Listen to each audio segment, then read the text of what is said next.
Hello. Okay. Hello friends, welcome to More sir academy. नमस्कार मित्रांनो, More sir academy या YouTube चॅनलवर मी दीपक मोरे आपलं स्वागत करतो.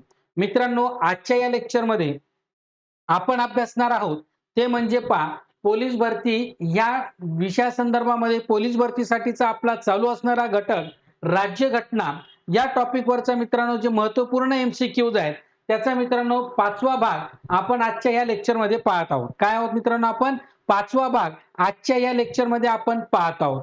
याआधी मित्रांनो आपण जो काही आपला राज्यघटना आहे राज्यघटनेचे जे 4 भाग अभ्यासलेले आहेत त्यांचा संपूर्ण भाग तुम्हाला चॅनलवर मिळून जाईल. यासाठी मित्रांनो ज्या विद्यार्थ्यांनी आधी पाहिला नसेल तर मित्रांनो तुम्ही या व्हिडिओच्या डिस्क्रिप्शन मध्ये तुम्हाला लिंक दिलेली आहे. त्या लिंक मध्ये जाऊन मित्रांनो तुम्ही त्या व्हिडिओचा अभ्यास करू शकता. तर मित्रांनो आपल्या मोरे सर अकॅडमी या YouTube चॅनलच्या माध्यमातून आपण कोणते व्हिडिओ कोणते एमसीक्यूज कोणते टॉपिक अभ्यासले तर तर मित्रांनो आपण आपल्या मोरे सर अकॅडमी या YouTube चॅनलच्या माध्यमातून मित्रांनो आपण काय अभ्यासलेलं आपण मराठा साम्राज्य म्हणजे या ठिकाणी मित्रांनो जे काही मराठा एम्पियर्स आहेत यांचे आपण एमसीक्यूज या ठिकाणी पाहिलेले आहेत. त्यानंतर मित्रांनो राज्यघटनेचे जे मूलभूत हक्क आहेत त्यांचा आपण या ठिकाणी अभ्यास केलेला आहे. त्याच पद्धतीने मित्रांनो राष्ट्रपिता महात्मा गांधी यांच्यावरचे महत्त्वपूर्ण प्रश्न आपण आपल्या या मोरे सर अकॅडमी या YouTube चॅनलच्या माध्यमातून अभ्यास केले आहेत. तसेच चालू घडामोडी विज्ञान चालू घडामोडीचे मित्रांनो बरेच घटक झालेले आहेत. विज्ञानाचे जवळपास 5 ते 6 भाग आपण अभ्यासले. त्यानंतर पोलीस भरती राज्यघटना जो आपला आजचा या ठिकाणी जो टॉपिक चालू आहे जी सिरीज आपली चालू आहे राज्यघटनेची त्याचा जो आपण हा 5वा भाग पाहतोय त्याआधी भाग 4 आपण या ठिकाणी पाहिलेले आहेत. त्याच पद्धतीने मित्रांनो मराठी व्याकरणाचे 3 महामॅरेथॉन केलेले आहेत. इतर अजून 6 ते 7 मित्रांनो भाग आपण या ठिकाणी मराठी व्याकरणाचे स्पेशल घेतलेले आहेत. त्याच पद्धतीने पोलीस भरतीचा भूगोल एमसीक्यू घेतलेला आहे. भूगोल विषयाचा सुद्धा एमसीक्यू आपल्या चॅनलवर उपलब्ध आहेत. पंचायत राज व्यवस्थेचे मित्रांनो एमसीक्यूज आहेत. ज्या विद्यार्थ्यांनी अजून हे व्हिडिओज पाहिले नसतील तर मित्रांनो आपल्या चॅनलच्या प्लेलिस्टला लाईव्ह सेशनला किंवा होमला किंवा व्हिडिओ या कोणत्याही घटकांवर जाऊन तुम्हाला ते मिळतील. ज्या विद्यार्थ्यांनी ते पाहिलं नसेल तर ते आवर्जून अतिशय महत्त्वपूर्ण आणि परीक्षेच्या दृष्टिकोनातून परीक्षेभिमुख या ठिकाणी आपण घेतलेले आहे. ओके. तर मित्रांनो आजच्या लेक्चरमध्ये आपण पाहणार आहोत आपला पोलीस भरतीतला जो राज्यघटनेचा जो टॉपिक आहे त्याचा आपला हा 5वा भाग आहे. आणि त्या मित्रांनो हा जो भाग तुम्हाला समजून घ्यायचा असेल तर व्हिडिओ शेवटपर्यंत पाहायचा आहे. जे विद्यार्थी चॅनलवर नवीन असतील त्यांनी चॅनलला सबस्क्राईब करा.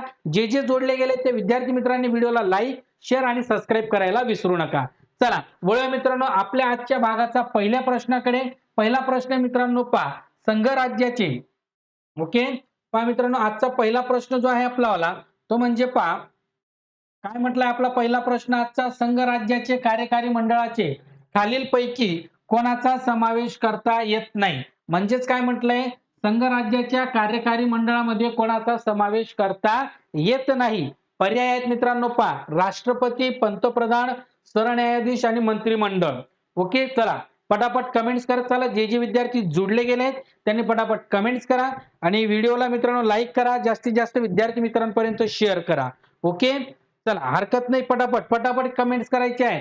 कार्यकारी प्रश्न स्टार क्वेश्चन मित्रांनो हा प्रश्न स्टार क्वेश्चन आहे हे लक्षात घ्या. संघराज्याचे कार्यकारी मंडळामध्ये कोणाचा समावेश होत नाही. राष्ट्रपती पंतप्रधान सरन्यायाधीश की मंत्रिमंडळ. ओके. चला बरेच विद्यार्थी या ठिकाणी थोडे वेगळ्या पद्धतीने जातील काहींची उत्तर अगदी बरोबर पण येतील. ओके. चला okay very good friends. Okay चला पाहूया या प्रश्नाचे उत्तर. याचे उत्तर मित्रांनो पर्याय क्रमांक 3 ते म्हणजे सरन्यायाधीश. सरन्यायाधीश जे आहेत मित्रांनो यांचा समावेश कार्यकारी मंडळामध्ये होत नाही. तर कार्यकारी मंडळामध्ये कोणाकोणाचा समावेश होतो तर ते मित्रांनो कोणाकोणाचा होतो तर राष्ट्रपती उपराष्ट्रपती पंतप्रधान मंत्रिमंडळ आणि भारताचा महान्यायवादी या संघराज्याच्या कार्यकारी मंडळाचे घटक असतात. हे संघराज्याच्या कार्यकारी मंडळाचे घटक असतात मित्रांनो हे 5 राष्ट्रपती उपराष्ट्रपती पंतप्रधान त्यानंतर मंत्रिमंडळ आणि भारताचा महान्यायवादी यांचा या ठिकाणी समावेश या ठिकाणी कशामध्ये असतो संघराज्य कार्यकारी मंडळामध्ये असतो. ओके. सरन्यायाधीश हे जे आहेत मित्रांनो हे न्याय मंडळाचे घटक आहेत. कोणाचे आहेत न्याय मंडळाचे घटक आहेत. ओके.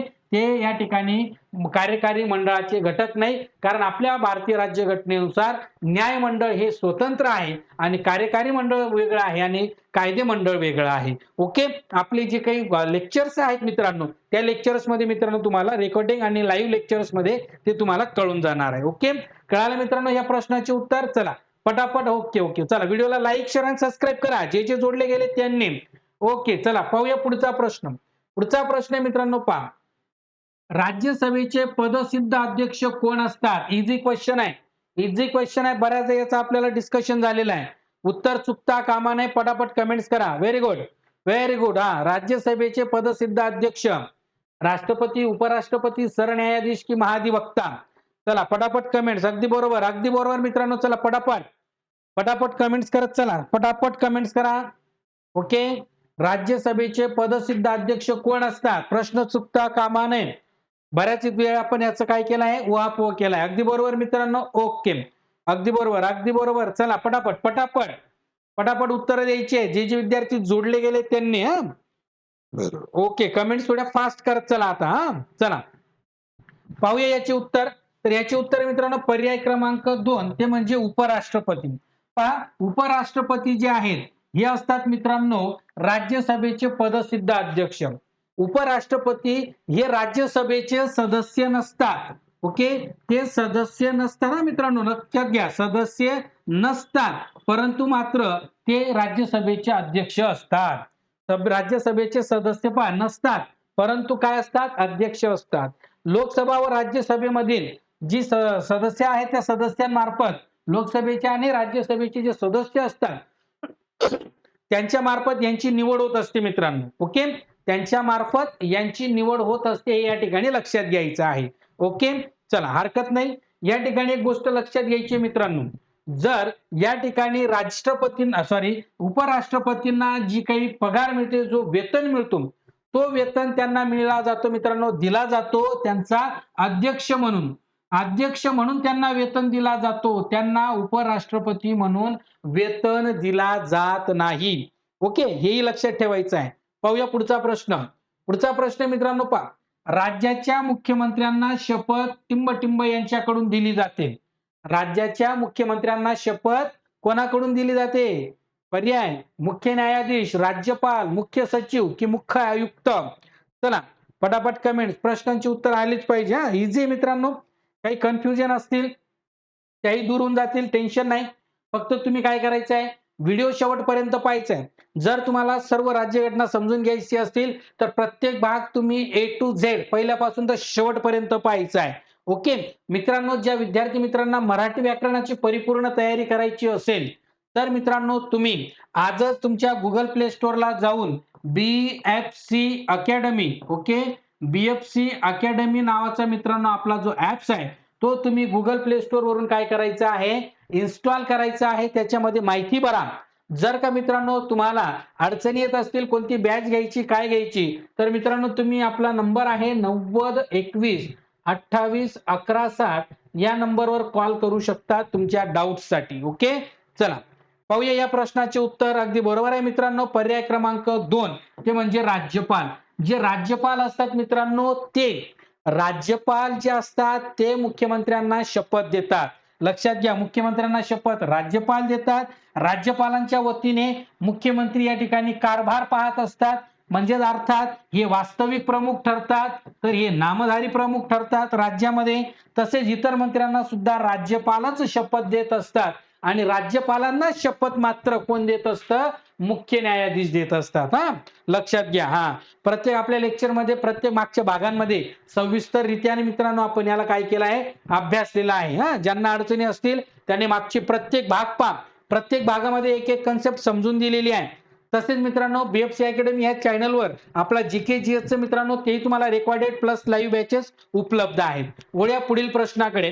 पुढचा प्रश्न मित्रांनो पहा, घटनेच्या 79व्या कलमानुसार संसदेमध्ये खालीलपैकी घटकांचा समावेश होतो.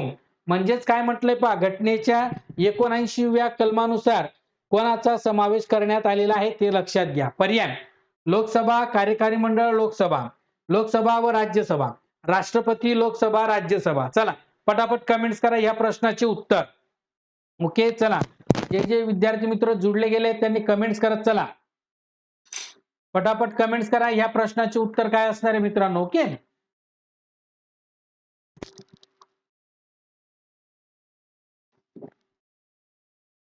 ओके चला.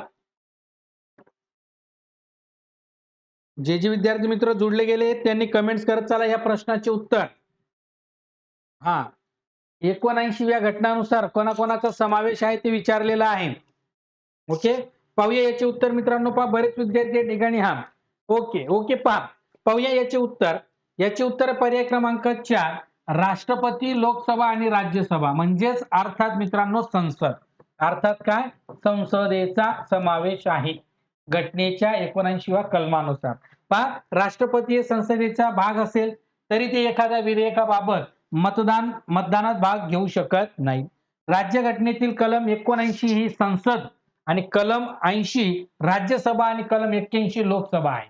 ओके, कलम 79 मध्ये सांगितलं ना संसद, संसदेचे 3 अंग लोकसभा, राज्यसभा आणि राष्ट्रपती हे काय आहेत मित्रांनो? संसदेचे 3 अंग आहेत. म्हणून 69 कलम 69 नुसार या तिघांचा समावेश होत असतो. एकट्या लोकसभेचा होत नाही, एकट्या लोकसभा आणि राज्यसभेचा होत नाही, किंवा नुसता कार्यकारी मंडळ आणि लोकसभेचा होत नाही. तर संसद मीन्स 3 संसदेचे अंग लोकसभा, राज्यसभा आणि राष्ट्रपती मित्रांनो. ओके, आणि कलम 80 नुसार मग राज्यसभा, 81 नुसार लोकसभा आणि कलम 79 नुसार संसद. ओके, कन्फ्युजन समजलं असेल? Very good very good. चला वळूया पुढील प्रश्नाकडे. पुढचा प्रश्न, संसदेचे कायमस्वरूपी सभागृह कोणते?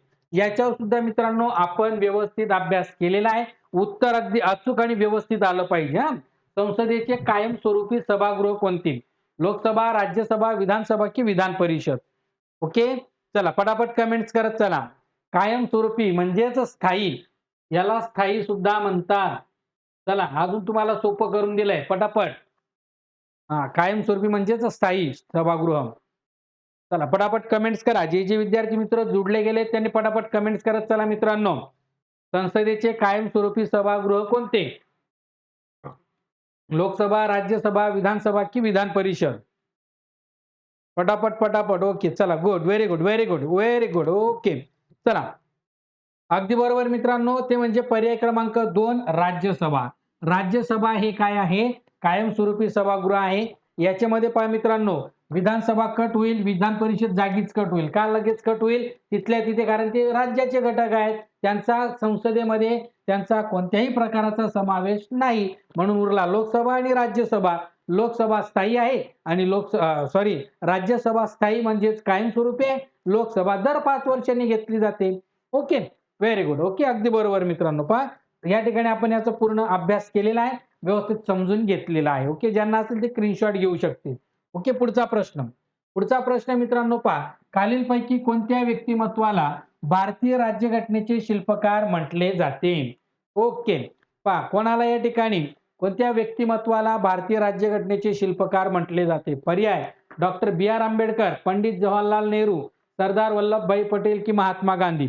चला पटापट कमेंट्स करा. ओके, चला पटापट कमेंट्स करत चला मित्रांनो. या प्रश्नाचे योग्य उत्तर अगदी बरोबर. चला पटापट पटापट. जे जे जुडले जाते त्यांनी कमेंट्स करत चला. जे जे विद्यार्थी मित्र जुडले जात आहेत त्यांनी कमेंट्स करत चला मित्रांनो पटापट. ओके, पटापट कमेंट्स करा. भारतीय राज्यघटनेचे शिल्पकार कोणत्या व्यक्तिमत्वाला म्हटलं जातं? इझी क्वेश्चन आहे, जमलाच पाहिजे, सर्वांनाच जमला पाहिजे. असं नाही की कोणाला जमणार नाही. राज्यघटना अभ्यासणार आणि राज्यघटनेचे शिल्पकार माहिती नसतील तर अवघड. अगदी बरोबर अगदी बरोबर. Very good very good. अगदी बरोबर मित्रांनो, अगदी बरोबर. चला पटापट, अजून पटापट अजून पटापट. ओके, अजून पटापट द्यायची उत्तर सर्वांनी. अगदी बरोबर, व्हेरी गुड. तर याची उत्तर मित्रांनो पर्याय क्रमांक 1 doctor B R. Ambedkar. Okay, doctor B R. Ambedkar, Bhimrao Ramji Ambedkar. Okay, Bhimrao Ramji Ambedkar, किंवा काही काही ठिकाणी फक्त काय असेल डॉक्टर बाबासाहेब आंबेडकर. दोघेही मध्ये कन्फ्युजन होऊ नका. लक्षात घ्या, नाही तर बस कन्फ्युजन झालं उत्तर चुकवा. पहा मित्रांनो, या ठिकाणी पहा महात्मा गांधींचा संविधानाच्या संदर्भात जे काही समिती वगैरे त्याच्यात कुठेही त्यांचा समावेश नाही, म्हणून ते ऑप्शन कट होईल. ओके, सरदार वल्लभभाई पटेल यांच्याकडे वेगळी समिती होती. ओके, बाबासाहेबांकडे या ठिकाणी मसुदा समिती होती. ओके, जे या ठिकाणी घटनेचा मसुदा होता, अगदी महत्त्वपूर्ण होता. म्हणून शिल्पकार म्हणून या ठिकाणी बी.आर. आंबेडकर यांना या ठिकाणी या व्यक्तिमत्त्वाला या ठिकाणी म्हटलं जातं. ओके, पुढचा प्रश्न. पुढचा प्रश्न मित्रांनो पहा. कोणता हक्क मूलभूत हक्क नाही? Okay, okay. हां, अगदी बरोबर. चला पहा प्रश्न काय? कोणता हक्क मूलभूत हक्क नाही? पर्याय 1 संपत्तीचा, भाषणाचा, समतेचा की धर्म स्वातंत्र्याचा? चला पटापट कमेंट्स करत चला. हां, बरोबर येत आहेत मित्रांनो. चला पटापट, पटापट कमेंट्स करा. हां, या प्रश्नाची उत्तरं. जे विद्यार्थी मित्र जुडले गेले त्यांनी पटापट व्हिडिओला लाईक, शेअर आणि सबस्क्राईब करत चला. पटापट व्हिडिओला लाईक, शेअर आणि सबस्क्राईब करत चला मित्रांनो प्रत्येकाने. कमेंट्स करत चालायचे आहे. जे विद्यार्थी नवीन जुळत आहेत त्या विद्यार्थी मित्रांनी व्हिडिओला लाईक, शेअर आणि सबस्क्राईब करा. पटापट.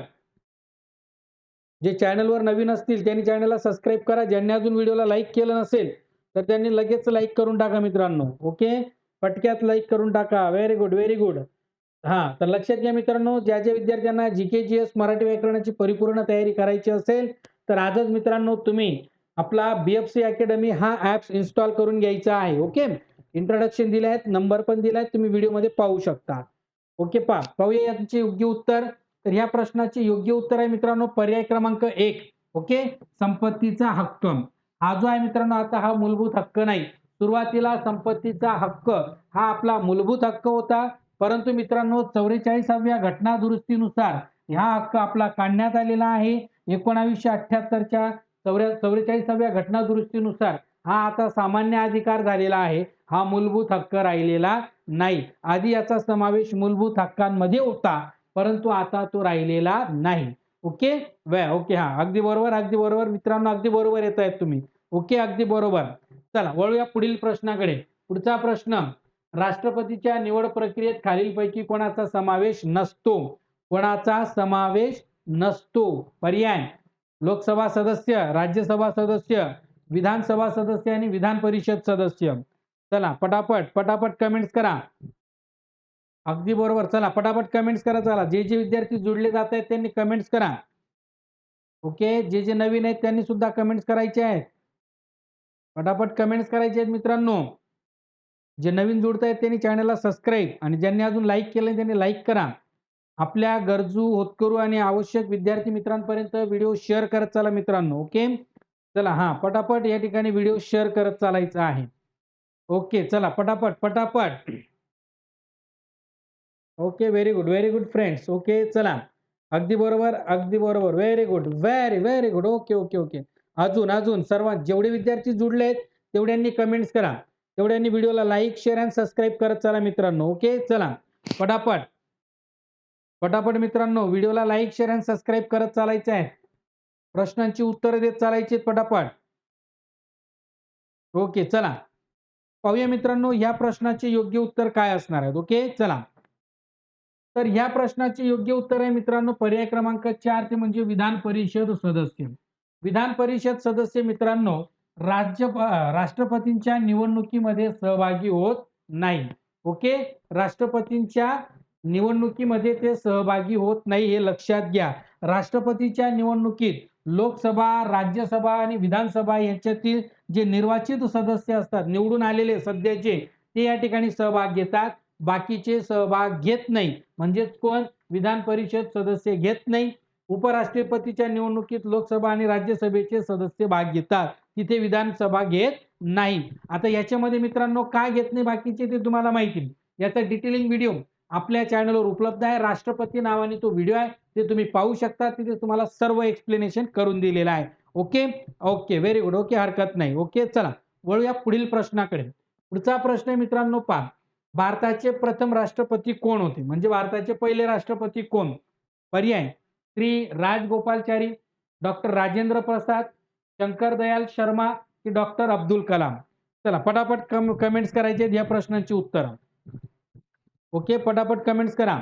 भारताचे प्रथम राष्ट्रपती म्हणजेच पहिले, प्रथम म्हणजेच पहिले.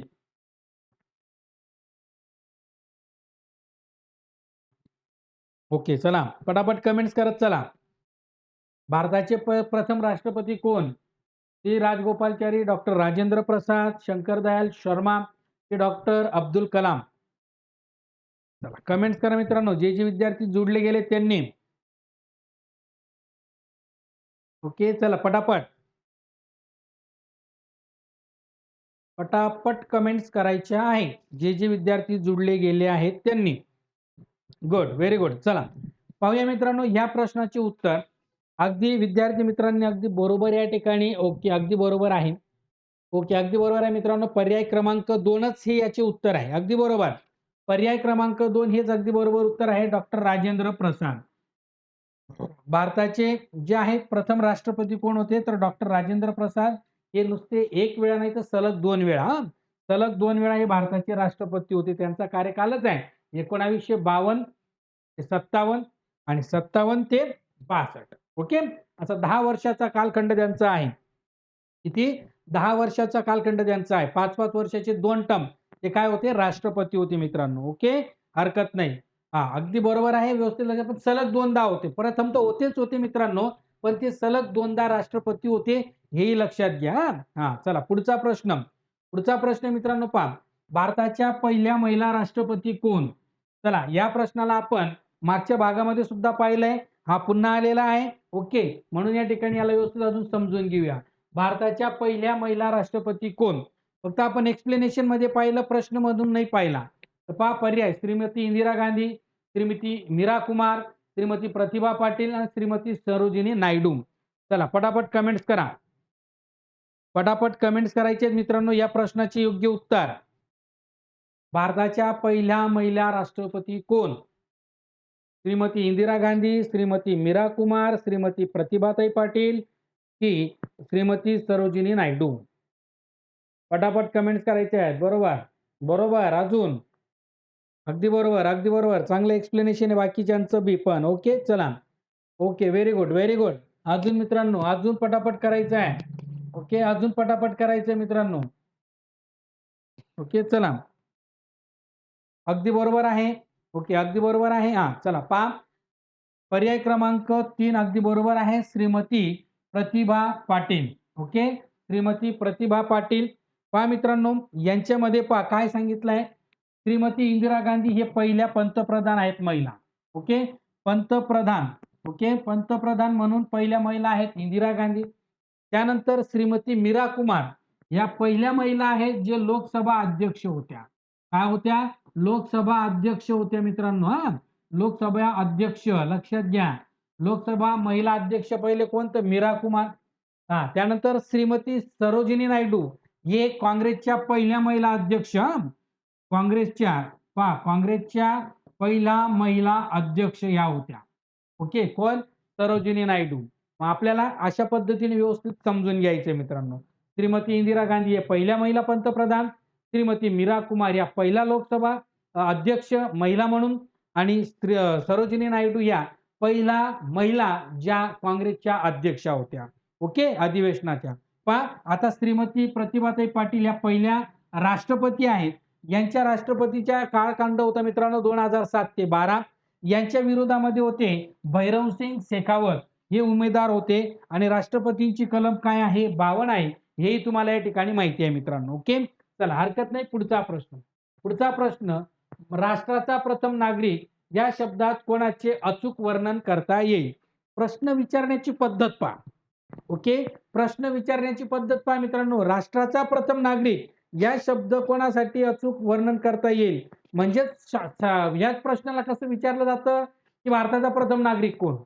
ओके. इथं काय म्हटलंय? राष्ट्राचा प्रथम नागरिक म्हणून कोणाला अचूक आपल्याला वर्णन करता येईल? पर्याय पंतप्रधान, राष्ट्रपती, सरन्यायाधीश की उपराष्ट्रपती. चला कमेंट्स करा पटापट.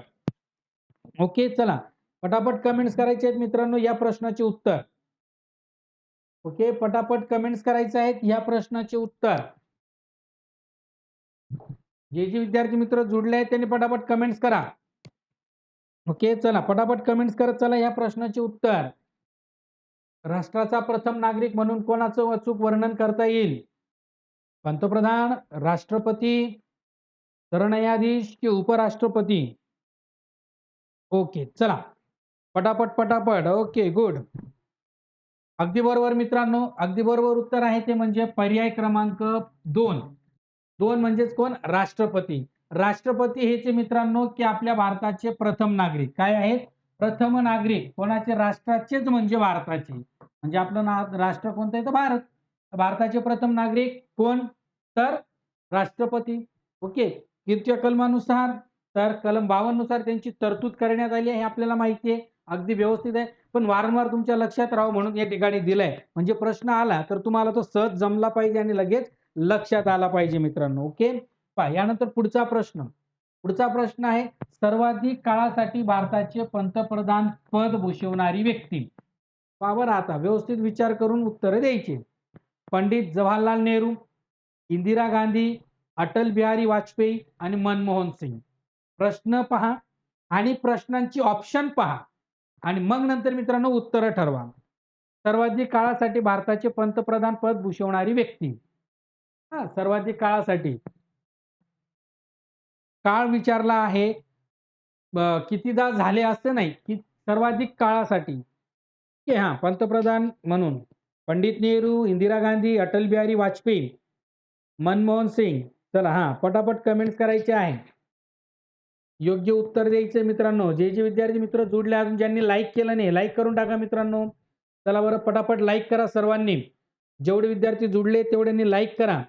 जे चॅनलवर नवीन आहेत त्यांनी चॅनलला सबस्क्राईब करा आणि जास्तीत जास्त विद्यार्थी मित्रांपर्यंत शेअर करत चला मित्रांनो. ओके चला पटापट. ओके पटापट मित्रांनो अगदी पटापट. Okay good.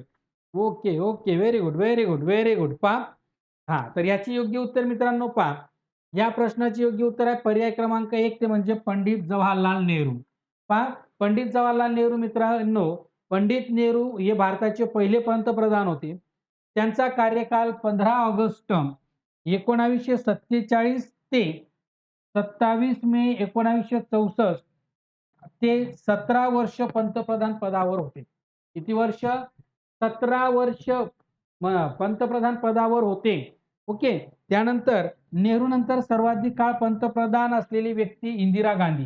कोण होती? इंदिरा गांधी. आणि आता इंदिरा गांधी नंतर मित्रांनो तिसऱ्यांदा आपल्या भारताचे झालेले पंतप्रधान जे आहेत काय माननीय नरेंद्र मोदीजी हे आता तिसऱ्या टर्ममध्ये काय झालेले आहेत? पंतप्रधान झालेले आहेत. त्यांचाही कार्यकाल मित्रांनो आता येत्या काळामध्ये काय होईल? येईल. म्हणजेच काय? तर पहा दिलेल्या पर्यायामध्ये सध्याच्या या पर्यायामध्ये पंडित नेहरू हे उत्तर योग्य आहे. आणि जर या ठिकाणी पुढच्या ह्याच्यात जर विचारलं ऑप्शननुसार मित्रांनो तुम्हाला उत्तरं द्यायची आहेत. लक्षात असू द्यायचं आहे 17 वर्ष. 17 वर्ष काय सांगतो मित्रांनो मी? 17 वर्ष सलग 17 वर्ष सर्वाधिक काळ पंतप्रधान म्हणून पंडित नेहरू यांनी तो कालखंड भूषवलेला आहे. ओके हे लक्षात ठेवायचं आहे. त्यांच्यानंतर कोणाचा नंबर लागतो? तर इंदिरा गांधींचा. कोणाचा? इंदिरा गांधींचा. ओके चला हरकत नाही. कळालं मित्रांनो? Okay very good. यानंतर पुढील प्रश्न. पुढचा प्रश्न मित्रांनो पहा.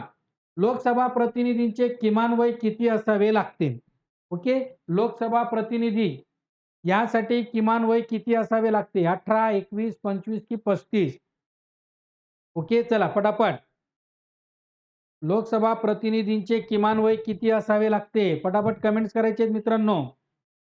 चला जे विद्यार्थी मित्र जुडले गेले त्यांनी पटापट कमेंट्स करा. चला पटापट. जास्ती वेळ लागता कामा नये या प्रश्नाला मित्रांनो. अगदी सोपा प्रश्न आहे. लोकसभा प्रतिनिधी म्हणजे लोकसभेचे खासदार होण्यासाठी किती वय असावे लागते? लोकसभाचा प्रतिनिधीचे वय किमान किती असावं लागतं फॉर्म भरण्यासाठी किंवा तिथे उभं राहण्यासाठी किती लागतो वय? ओके चला पर्याय आहे 18, 21, 25 आणि 35. अगदी बरोबर मित्रांनो अगदी बरोबर. Very good very good. Okay चला पाहूया मित्रांनो याचे योग्य उत्तर. तर याची योग्य उत्तर आहे मित्रांनो पहा पर्याय क्रमांक 3 ते म्हणजे 25 वर्ष. ओके आता 25 वर्ष पहा याच्यामध्ये आधी तुम्हाला ऑप्शनचे समजावून देतो. 18 वर्ष पूर्ण म्हणजे मतदानासाठी. ओके ज्याचं 18 वर्ष पूर्ण असेल त्याला मतदान करण्याचा अधिकार आहे. त्याचं वय 21 वर्ष पूर्ण असेल. किती? 21 वर्ष पूर्ण असेल तर मित्रांनो त्याला काय करता येईल? तर त्याला गावाचा सरपंच होता येईल. ग्रामपंचायत सदस्य आणि सरपंचसाठी 21 वर्ष. त्यानंतर 25 वर्ष लोकसभा सदस्य आणि विधानसभा सदस्य. ओके विधानसभेसाठी सुद्धा 25 आहे. आणि 35 कोणासाठी मित्रांनो, तर राष्ट्रपती. ओके, राष्ट्रपतीसाठी तुम्हाला 35 आणि राज्यपालासाठी सुद्धा मित्रांनो तुम्हाला 35 वर्ष पूर्ण लागतात पाहिजे. म्हणून पहा म्हटलंय राज्यसभा प्रतिनिधीचे किमान वय 30 वर्ष लागतं, राष्ट्रपती आणि उपराष्ट्रपतीसाठी 35 वर्ष आणि राज्यपालासाठी सुद्धा 35 वर्ष आहे. ओके, लक्षात घ्या. तुम्हाला पूर्ण व्यवस्थित समजून दिलंय. 18 मतदानाचा हक्क प्राप्त होत असतो. 21 मध्ये तुम्ही स्थानिक स्वराज्य संस्थेच्या ग्रामपंचायतीच्या निवडणुका लढू शकता. त्यासाठी 21 वर्ष पूर्ण. 25 वर्ष लोकसभा आणि विधानसभेसाठी म्हणजे राज्याचे आमदार आणि संसदेचे खासदार होण्यासाठी किती, तर 25 वर्ष पूर्ण लागतात. आणि 35 वर्ष राज्यपाल आणि राष्ट्रपतीसाठी आणि राज्यसभेसाठी आणि विधान परिषदेसाठी 30 वर्ष लागतात मित्रांनो. Okay, very good. चला, हरकत नाही. पुढचा प्रश्न आहे मित्रांनो. टिंब हे राज्याचे घटनात्मक प्रमुख असतात. टिंब हे राज्याचे घटनात्मक प्रमुख असतात. मुख्यमंत्री, राज्यपाल, मुख्य न्यायाधीश की मेयर. ओके, चला कमेंट्स करायचे मित्रांनो या प्रश्नाचे उत्तर पटापट. जे विद्यार्थी मित्र जोडले गेले त्यांनी अजूनही मित्रांनो व्हिडिओला लाईक केला नाही त्यांनी पटापट लाईक करून द्या. जे विद्यार्थी चॅनलवर नवीन जोडले त्यांनी व्हिडिओला लाईक आणि चॅनलला सबस्क्राईब करायला विसरू नका. बाजूची बेल आयकॉन दाबून ऑल नोटिफिकेशन सिलेक्ट सुद्धा करायचे आहेत. ओके, पटापट मित्रांनो, पटापट या ठिकाणी करायचं आहे. Okay, very good, very good. चला उत्तर द्यायचं आहे. टिंब हे राज्याचे घटनात्मक प्रमुख असतात. मुख्यमंत्री, राज्यपाल, मुख्य न्यायाधीश की मेयर. कमेंट्स करायचे आहेत मित्रांनो. Okay, very good, very good. चला पटापट. ओके ओके ओके, चला पाहूया मित्रांनो याचे योग्य उत्तर. तर याचे योग्य उत्तर मित्रांनो पर्याय क्रमांक 2 ते म्हणजे राज्यपाल. राज्यपाल हे राज्याचे घटनात्मक प्रमुख असतात. राज्यघटनेतील कलम 153 नुसार प्रत्येक राज्याला एक राज्यपाल असेल अशी तरतूद आहे. राज्यपाल हा जनतेचे प्रतिनिधित्व करत नाही तर तो राष्ट्रपतींचं प्रतिनिधित्व या ठिकाणी करत असतो. त्यांचं कार्य या ठिकाणी करत असतो, त्यांचं कार्य पार पाडत असतो. म्हणजेच राज्यपाल हा काय असतो, हा राष्ट्रपतींचा प्रतिनिधी असतो. इथे राज्यामध्ये मुख्यमंत्री हा असतो मित्रांनो जनतेचा प्रतिनिधी. ओके, जनतेचा कोण असतो, तर मुख्यमंत्री हा जनतेचा प्रतिनिधी असतो. तर या ठिकाणी शासनाच्या वतीने या ठिकाणी असणारा राष्ट्रपतीचा प्रतिनिधी म्हणून राज्यपाल काम करत असतो. असे मित्रांनो तुम्हाला प्रश्न असणारच आहेत. हे लक्षात घ्या.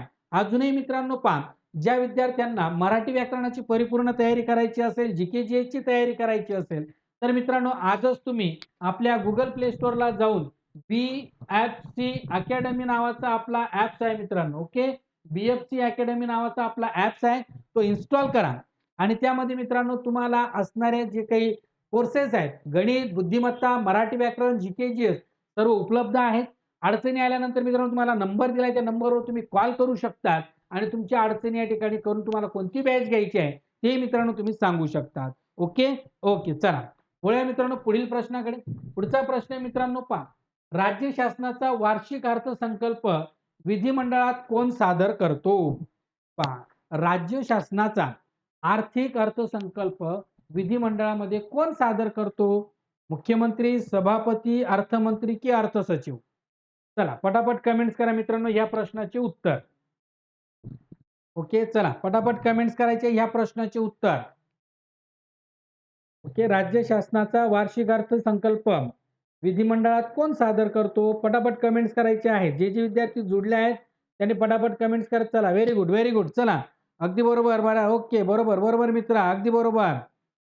चला बरोबर, चला very good, very good. Okay, पहा मित्रांनो जे या ठिकाणी जे विद्यार्थी जुडले गेले त्यांनी कमेंट्स करत चला. जे नवीन असतील त्यांनी चॅनलला सबस्क्राईब करा आणि बाजूची बेल आयकॉन दाबून ऑल नोटिफिकेशन सिलेक्ट करा मित्रांनो. ओके, चला पाहूया या प्रश्नाचे योग्य उत्तर काय आहे मित्रांनो. तर पहा, राज्य शासनाचा आर्थिक संकल्प जो आहे तो मित्रांनो अर्थमंत्री मांडत असतात. कोण मांडत असतात? अर्थमंत्री. जे काही आपले फायनान्शियल मिनिस्टर असतात ते या ठिकाणी मांडत असतात.